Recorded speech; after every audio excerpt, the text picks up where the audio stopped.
Hi guys and welcome to my channel. It's Hila here, Saturday Night Stage, and thank you so much for tuning in. Today's post, we're gonna go do a browse through of the August 2020 issue of Burda Style, and I cannot believe that we're already on the 8th month of the year. Anyway, let's dive straight into it. Right, so first of all, I just want to talk about the cover of this issue. I couldn't quite put my finger on it when it arrived because I just kept thinking there is something a little bit different about it, and then I realized that it's the first cover in quite a while wherein the cover model wasn't actually smiling. Now bear in mind that this is the German issue, this is the original issue that they send out. All the other geographical locations normally will use a different picture on the cover, but I thought that this was very Vogue-esque. I got a very high fashion feel from the cover, and I thought that if this cover was on the newsstand, it would catch the eye of people who are normally into fashion magazines like Vogue or those other type of fashion editorials, because how they create an air of exclusivity is that they don't have smiling on them. So yeah, so I thought that it had really good curb appeal, even though the colors are not normally my style, but I could appreciate how very high fashion the look was. Okay, that aside, let's see if there is substance to the style. So they've said 36 new fashion ideas. I'm normally not a big fan of them putting the numbers of sewing patterns on the cover, because normally it isn't a true reflection of the actual patterns, because they'll count the same pattern using 3 different fabrics as 3 different variations. So, and Burda has been quite good for the last, I'd say for the last year or so. They kind of stopped doing that, but they seem to be going back to that. So I was like, tisk, tisk, tisk. Okay, so here we go. First thing I noticed was that we only have Anastasios on here, the creative director, whereas in the previous issues you have the creative director and the content editor. Both of them kind of like do a blurb. So I was already keyed up to the realization that something might be a bit different in this issue. And heads up, I was right. Okay, so first of all, they did a Burda Style challenge in conjunction with Peter Han. And what was cool about this is that I literally went to every single one of these persons' Instagram feeds and checked them out. And it was just really nice to discover other people who sew with Burda who are not necessarily English speaking as well. So that was pretty cool. I highly recommend going to check these out. And then we have a little bit more history of the Burda magazine, because they're celebrating the 70th year of Burda. And by far this has been my favorite, because it goes into details about the pattern sheets, because I've got vintage pattern magazines, the Burda ones, and so I can tell you that absolutely they used to look like this. And what was fascinating to find out was that those pattern sheets, the vintage ones, were actually hand drawn, hand prepared. And if you've ever seen what those look like, let me see if I can just give you a bit of a close-up. You know, and to realize that somebody was actually doing this by hand, that is just absolutely amazing. And it was showing that every single pattern that they did would get cut out in tissue paper, and they would make a garment using the tissue paper, and you can see over here. And again, this just goes to show how, you know, vintage sewing required so much skill, even in the preparation of the patterns as well, for the sewing side, for the actual people that bought the issues. And apparently there is, I love this, there's a train station in Germany where the background is actually pattern sheets, and I just wonder if people actually know that. But anyway, I just thought it was really cool. I do love it when they do issues that give us a background info into the rich history that Burda has. Okay, so gushing aside, right, we've got this new look thing that they have where they're focusing on style, and they've got catwalk looks and how they've interpreted them. I'm still a little bit about it, and as we go through, I'll explain why I'm still just a little bit like, do I like it, do I not like it? Maybe I have to wait until I get another issue. But on this one, they're focusing on retro prints and graphic prints, and you can see from the top that they have there, it's kind of like a graphic print. And this is the cover picture that they have used. Not gonna lie, I quite like the fashion editorial feel to it. Love the boots. I quite like how these 80s boots are coming into style. The pattern itself is a very, very simple top. I call this the Burda's favorite top. You know, it's a very simple pullover style, some bust studs for minimal shaping, and you've got simple satin sleeves. So nothing to write home about, effectively. And then over here, we have another fantastic imagery. I have to say that I absolutely loved the imagery in this issue. So much so that I went back to see who had done the production. And they actually used a different photographer to the one that they have used in like the past 12 months. And they've used a guy called Michael Munich, and he's done quite a lot of stuff for Boss and for Lewis Hamilton and stuff. And you can see the aesthetic is very different. It's not, it felt very fresh for me. But over here we have this really nice top with a geometric fabric. I quite liked the fabric that they used, the print on the fabric.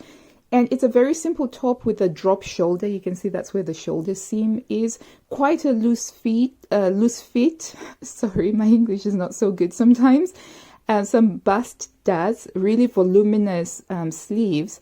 And I think that this could be a popular one. And it's got a covered button placket as well to add to its lovely tailored look and feel.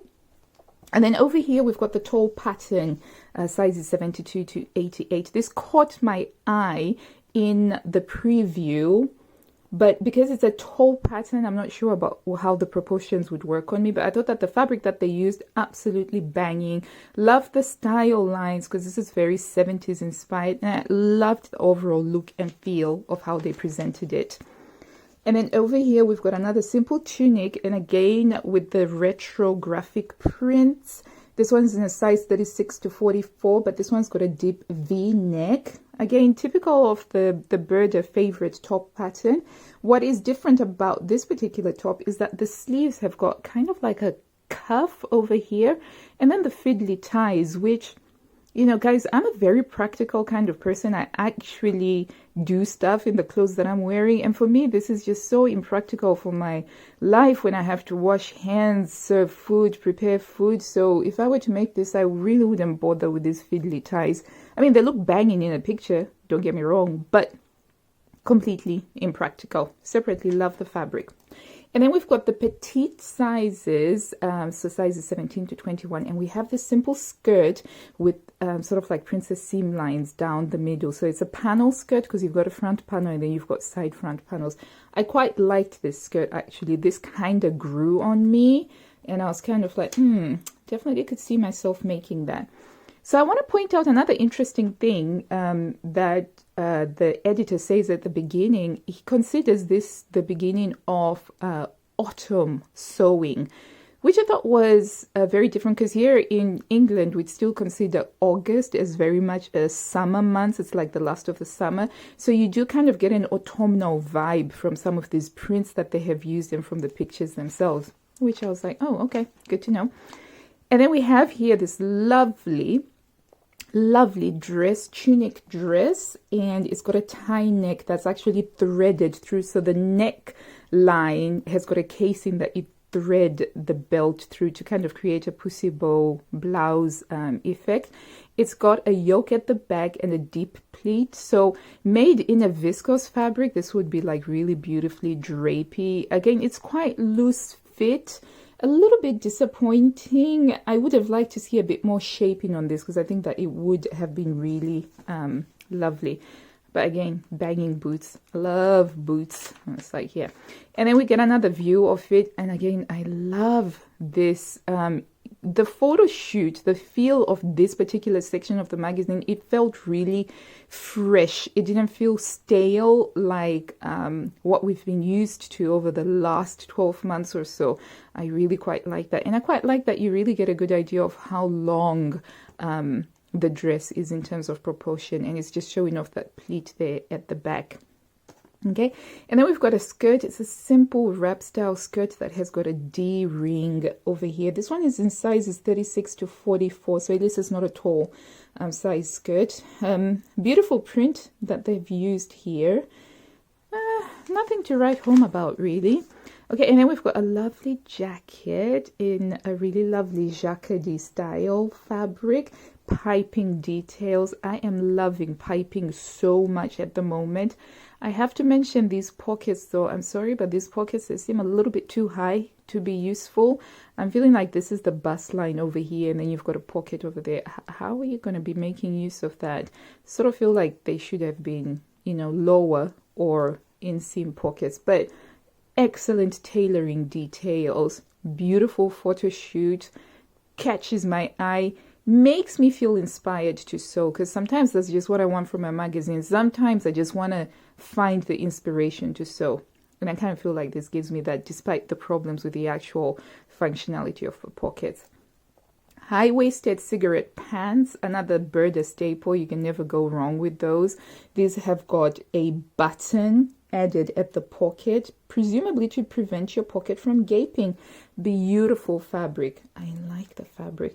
And I also quite find it interesting that they're holding up these cellophane, pieces of cellophane, and it's like, you know, they're in the middle of a field. I suppose they have to do that because there's social distancing in Germany, I presume, but really beautiful aesthetics over here. Okay, and then we've got this top that's got a low V-neck, very wide, and raglan sleeves. I liked this top. It caught my eye in the preview, and I was keen to see what it actually looked like. They've used a textured jersey on it, and it's worn here quite nicely with some culottes, and I'm not sure. I mean, this is a great Vogue style photo shoot. My only beefs with this is that I'm not really getting a good sense of how that neckline works. Because when I'm looking at how wide this neckline is, I'm kind of thinking, how is that going to stay on? But we get to see a bit more later on. So appropriately, this top is the featured sewing pattern. Pretty awesome. And then we've got some ideas for how to pair, for how to wear, to style one of the jackets that's in the actual issue. And you can kind of see here the pockets thingy, that the pockets are quite high up, the entrance to the pockets.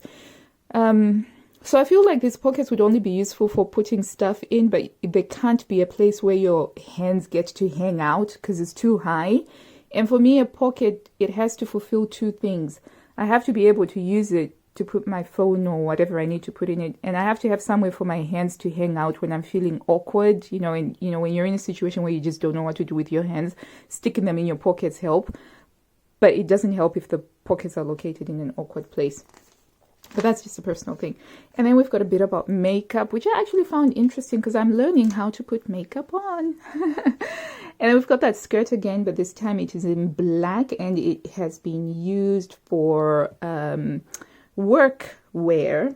And we have that simple top again over here. So this top here, that's got the V-neck, and it's got the ties, and it's been made in a very lightweight fabric. Yeah. It's all right, I guess. But again, it's nothing to write home about. Okay, we have the simple top in a polyester stretch fabric, drop shoulder, not fitted.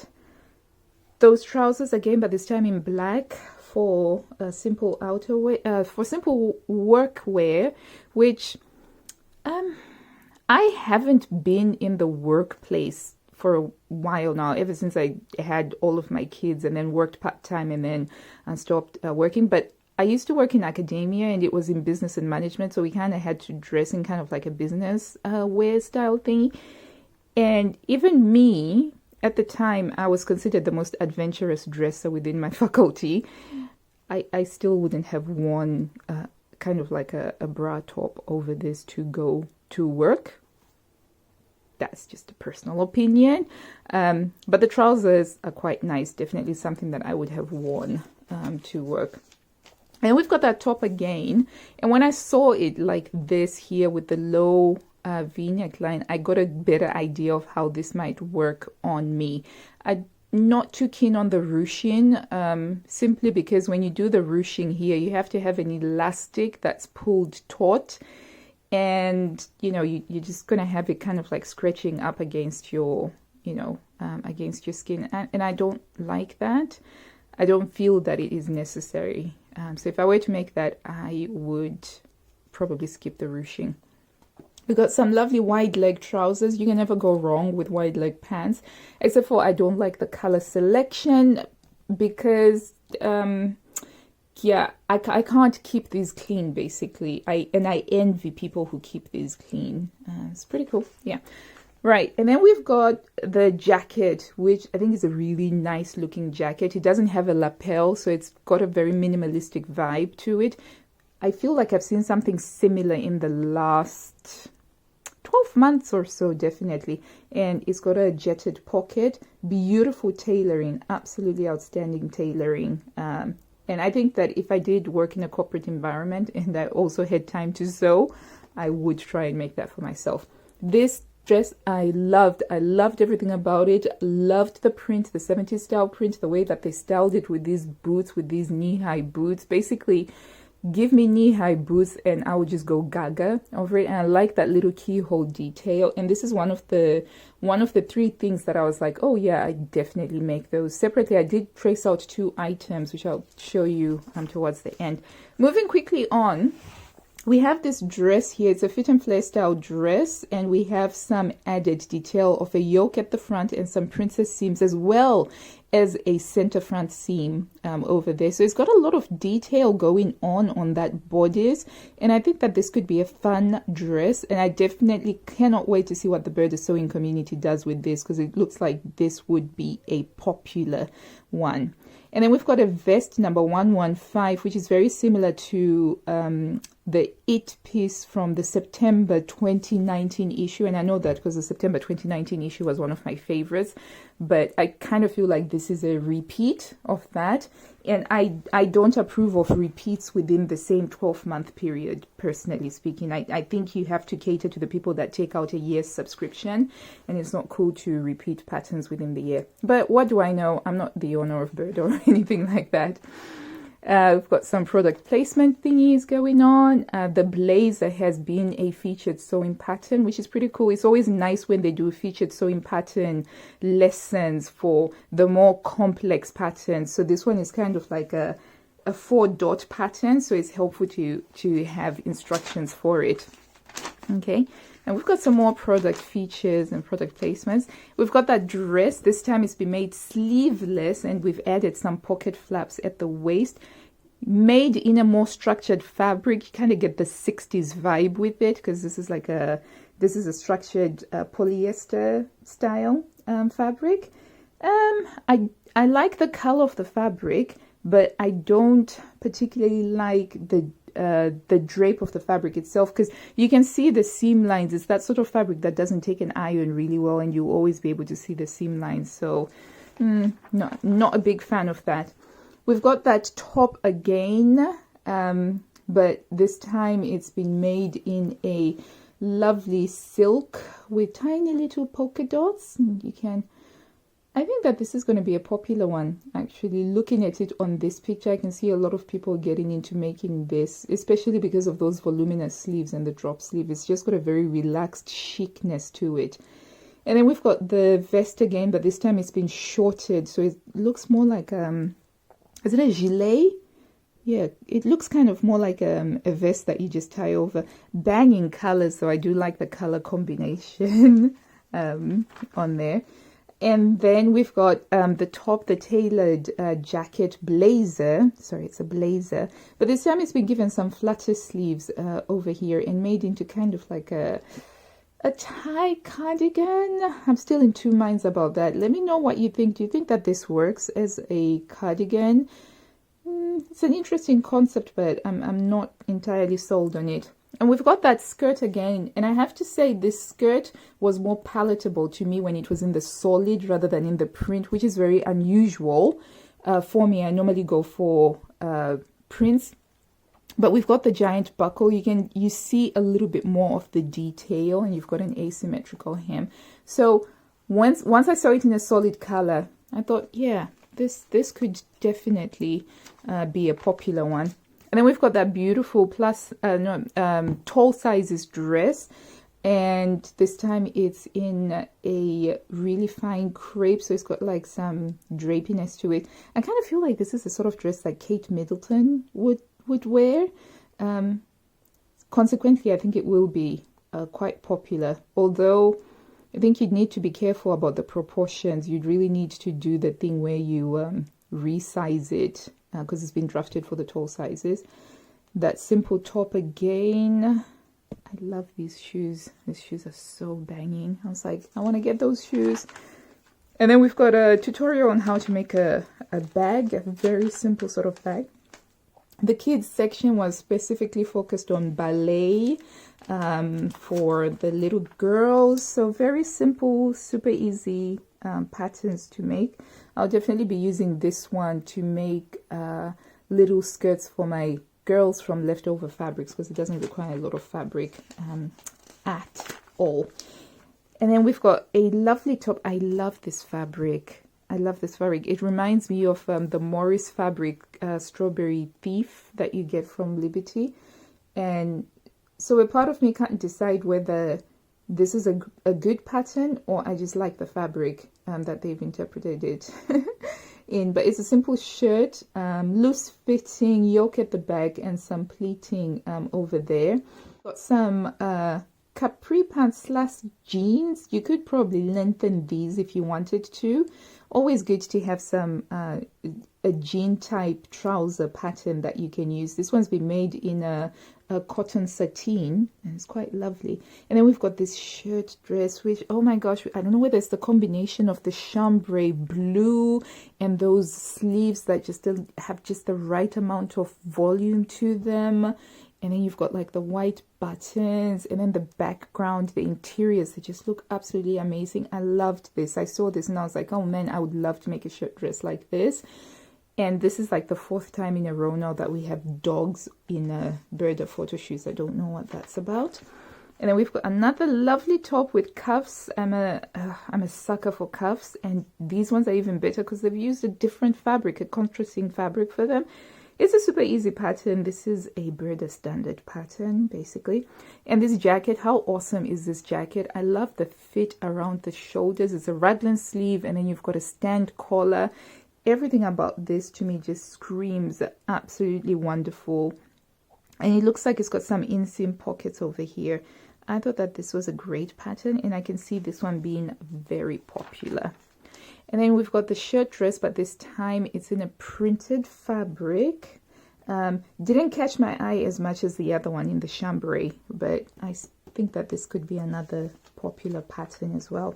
And then we've got that top again, but this time it's in a stripe. And then this was what made me realize that I actually really like this. I think that this is great if you wanted to make something that looks like a shirt, but you don't have to bother with the faff of doing button plackets, because it doesn't have that. It's just sort of like pleated over, but from afar it looks like a shirt. And if you use a busy print, it does look like a shirt.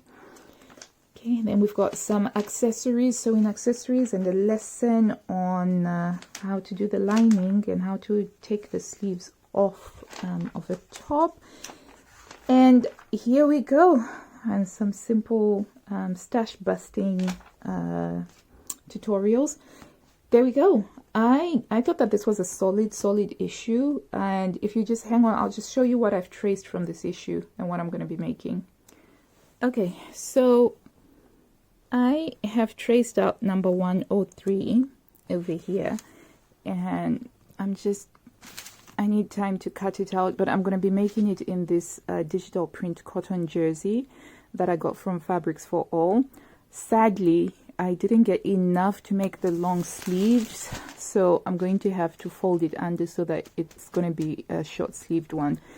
But I'm quite excited about making it. It's a really beautiful popping fabric, and it's a cotton jersey. Okay, so the other thing that I'm going to be making that I traced out is skirt number 112. And this was really easy to trace out. It's got some very simple side panels, and I'm going to be making it in this linen fabric. Let's see if I can get this to focus. It's a linen fabric, which is it's leftover from a project that I made for my sister, but the idea is that these two will go together, so I should have an outfit from this issue.